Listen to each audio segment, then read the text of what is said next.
నమస్తే ఫ్రెండ్స్, నేను కిరణ్ చర్ల. ఓడితే ఒక లాభం, గెలిస్తే రెండు లాభాలు. ఏం జరిగినా అంతిమంగా తనకే ప్రయోజనం. అంతా వ్యూహమే, అంతా పక్కా స్కెచ్చే. లెక్కలు చాలా క్లియర్గా తెలుసు. ఎవరి బలమెంతో తెలుసు, ఎవరి బలహీనత ఎంతో కూడా తెలుసు. ఓటింగ్ రిజల్ట్ కూడా తెలుసు. అయినా బిల్లుల్ని పెట్టాలి, ఓడిపోతుంటే చూడాలి, ఆ ఓటమిని వాడుకోవాలి. ఇంతకంటే మరి ఏదీ లేదు. ఇదే లోక్సభలో చాలా క్లియర్గా కనిపించిన విషయం. లోక్సభలో మహిళా రిజర్వేషన్కు సంబంధించి తీసుకొచ్చిన సవరణ బిల్లులు ఓడిపోయాయి. ప్రభుత్వం ఈ విషయంలో చాలా క్లియర్గా ఫెయిల్ అయింది. వాటిని పాస్ చేయించడంలో విఫలమైంది. మరి ఈ విషయం ప్రభుత్వానికి ముందే తెలియదా? ప్రభుత్వం లెక్కలేమన్నా తప్పాయా అంటే ఖచ్చితంగా కాదు. ఎందుకంటే ప్రభుత్వానికి ఈ విషయం చాలా చాలా క్లియర్గా తెలుసు. అయినా ఎందుకు పెట్టింది అంటే అక్కడే మోడీ ప్రభుత్వ వ్యూహం ఉంది. అక్కడే మోడీ ప్రభుత్వం వేసిన స్కెచ్ ఉంది. ఆ స్కెచ్ ఏంటి అంటే, అసలు మోడీ ప్రభుత్వం నిజంగా మహిళా రిజర్వేషన్ తీసుకురావాలి అనుకుందా?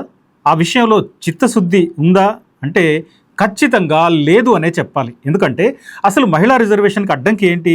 2023 నాటి చట్టంలోని అంశాలే దానికి అడ్డం వస్తున్నాయి. ఈ చట్టం ఏం చెప్తోంది? ముందు సెన్సస్ పూర్తవ్వాలి, ఆ తర్వాత డీలిమిటేషన్ చేయాలి, అప్పుడు కొత్త లెక్కల ప్రకారం, కొత్త నియోజకవర్గాల ప్రకారం మహిళలకు రిజర్వేషన్ ఇవ్వాలి. ఇది ప్రభుత్వం పెట్టిన క్లాజ్. కానీ విపక్షాలు ఆ రోజే ఈ క్లాజ్ని ప్రశ్నించాయి. ఎందుకు ఈ క్లాజ్? ఇప్పటి నుంచే రిజర్వేషన్ ఇవ్వచ్చు కదా, 33% కేటాయించవచ్చు కదా అని విపక్షాలు డిమాండ్ చేశాయి. కానీ ప్రభుత్వం వినలేదు. ఇప్పుడు సడన్గా వచ్చి సవరణ చేస్తాం, డీలిమిటేషన్ చేస్తాం అని ప్రభుత్వం మొదలుపెట్టింది, విఫలమైంది. ఇది సాధారణ బిల్లు కాదు, రాజ్యాంగ సవరణ. కాబట్టి ఆమోదం పొందాలి అంటే 3/2 మెజారిటీ అవసరం. సభలో ఉన్న సభ్యుల సంఖ్య 528 కాబట్టి 352 ఓట్లు రావాలి. కానీ 298 మాత్రమే వచ్చాయి.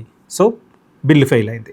మరి ఇది ప్రభుత్వ వైఫల్యమా, లేక కావాలని వ్యూహాత్మకంగా వేసిన ఎత్తుగడ? నిజానికి ప్రభుత్వం 2023 చట్టానికి చిన్న సవరణ చేసి డీలిమిటేషన్తో సంబంధం లేకుండా ప్రస్తుత సభ్యుల సంఖ్యలోనే రిజర్వేషన్ అమలు చేయొచ్చు. మహిళా రిజర్వేషన్ వెంటనే తీసుకురావాలనుకుంటే అందులో చిత్తశుద్ధి ఉంటే. కానీ ప్రభుత్వానికి చిత్తశుద్ధి కాదు, ఓట్ల కోసం కుట్ర మాత్రమే ఉంది. మహిళా రిజర్వేషన్ అడ్డు పెట్టుకొని డీలిమిటేషన్ చేసే ప్రయత్నం చేసింది. దీన్ని విపక్షాలు అడ్డుకుంటాయని కూడా ప్రభుత్వానికి తెలుసు. విపక్షాలు అడ్డుకుంటే బిల్ పాస్ కాదని ప్రభుత్వానికి తెలుసు. అంటే బిల్లు పెట్టాలి, దాన్ని ప్రతిపక్ష పార్టీలు అడ్డుకోవాలి, అప్పుడు తాము మహిళా లోకానికి ఉద్ధారకుల్లా కటింగ్ ఇవ్వాలి. ఇది ప్రభుత్వ ఎత్తుగడ. సరే, లేదా విపక్షాలు ప్రభుత్వం ట్రాప్లో పడి అనుకూలంగా ఓటేస్తే మహిళా రిజర్వేషన్ని అనుకున్న గడువు కంటే ముందే తెచ్చిన క్రెడిట్ వస్తుంది.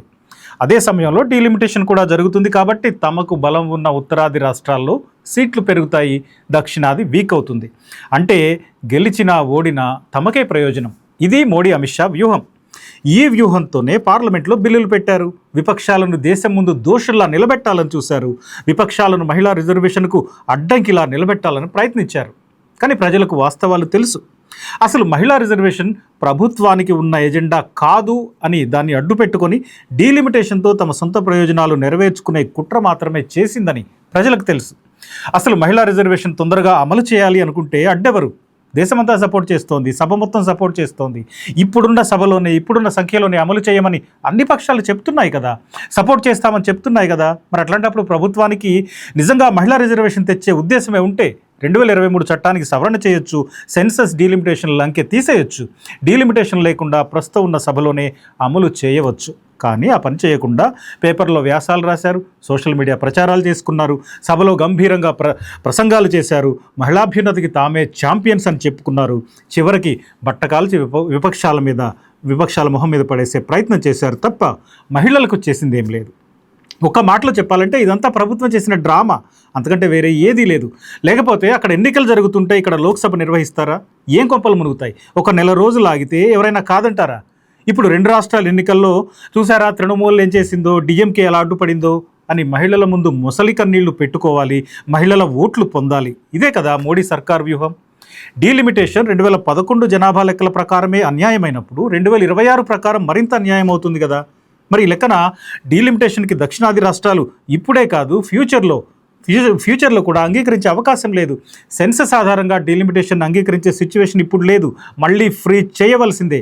ఇక ఇప్పుడు ప్రభుత్వానికి సభలో బలం లేదు కాబట్టి మహిళా రిజర్వేషన్కి సంబంధించిన చట్టాన్ని తయారు చేయడంలోనే లోపాలున్నాయి. కాబట్టి ఇప్పుడు ప్రభుత్వానికి నిజంగా చిత్తశుద్ధి ఉండుంటే ఆ లంకెని తీసేసి అందరి సపోర్ట్ తీసుకోవచ్చు, మహిళా రిజర్వేషన్ని ఇప్పుడున్న సంఖ్యలోనే అమలు చేయవచ్చు.